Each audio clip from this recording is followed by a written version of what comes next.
Hey everyone, during Labor Day, while some were out partying or resting, the Southern Nevada Tourism and Infrastructure Committee staff members and members of the Technical Advisory Committee put together a final draft set of recommendations from the organization.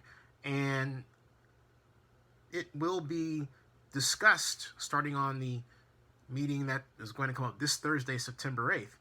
But without further ado, I want to just kind of run through the recommendations with you, but tell you right up front, the stadium recommendation is marked in red as pending. It's recommendation 2, blank space, says recommendation pending. Recommendation 1, that the Nevada State Legislature increase the transient lodging tax, the hotel tax, by 1/2% or 0.05% in Clark County to fund construction of the Las Vegas Convention Center expansion and renovation project, implement a cap on the total annual transient lodging tax collection allowance local government entities can receive at $25 million, with any amount greater than that directed to fund construction of the convention center expansion and renovation project, and create a board of construction industry professionals to oversee plans and expenditures. That's recommendation 1. Recommendation 2, as I said, is pending. Recommendation 3, that the Nevada State Legislature authorize the increase of the sales tax rate in Clark County by 1%, excuse me, not 1%, but by 10% of 1%, or 0.1%, okay? With the first portion of incremental revenue distributed to Las Vegas Metropolitan Police Department and dedicated to increasing police resources within the resort corridor in proportion to the share of county-wide sales tax revenue generated within the resort corridor. The remaining incremental revenue shall be distributed to local police agencies based on population. So what that basically is saying is that basically within the resort corridor, the money will go where it's needed the most for police and law enforcement. That's what that says. Recommendation 4, that the 2025 sunset provision of the Clark County sales and use tax of 2005 be removed, effectively making permanent the incremental sales tax revenue police departments use to retain and equip additional uniformed officers throughout Southern Nevada. Something very much needed because of fears of, terrorist attacks.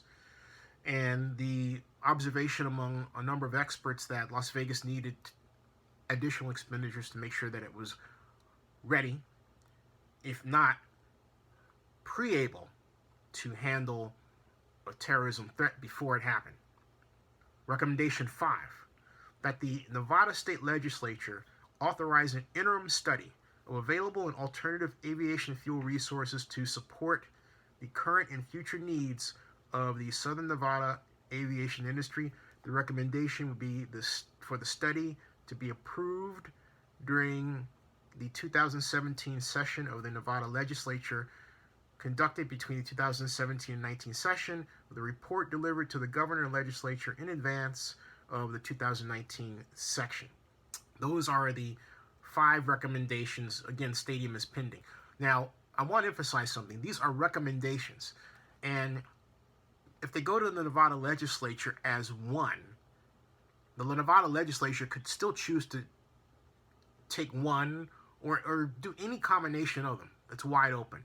Additionally, this is not even the start of the day of the 8th of September for the extra SNTIC meeting. There's going to be a number of meetings, this one, the 15th, I believe the 22nd, before this recommendation set is settled upon. It could change in any way between now and then. My question is, who's paying the Technical Advisory Committee, not the Technical Advisory Committee, excuse me, but the staff of consultants that gives information to the Technical Advisory Committee? I want to know who's paying them. Is it coming out of the governor's pocket? Is it coming out of Las Vegas Sands' pocket? Is it coming out of Sheldon Adelson's pocket, separate from Las Vegas Sands? Who's paying them?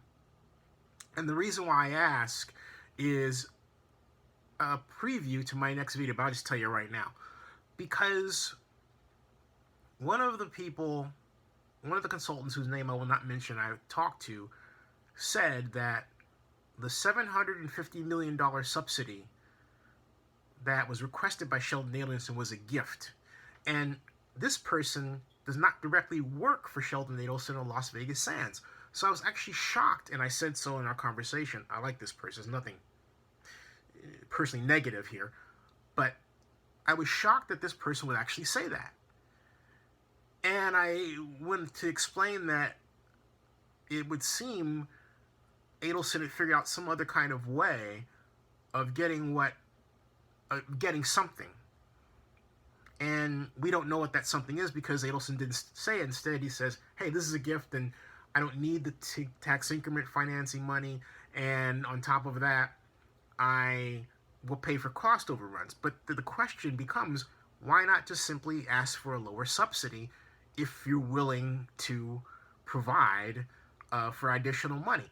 And I contended in my conversation that Adelson is after choking off as much of the hotel tax revenue as he can from going to the Las Vegas Convention and Visitors Authority because he doesn't want public money used for a convention center expansion. That's been the battle for some time. So his altruism is questionable at best, okay? But again, coming back to my original question, why would my friend say that? And who's paying the consultants? I just wonder. To be continued.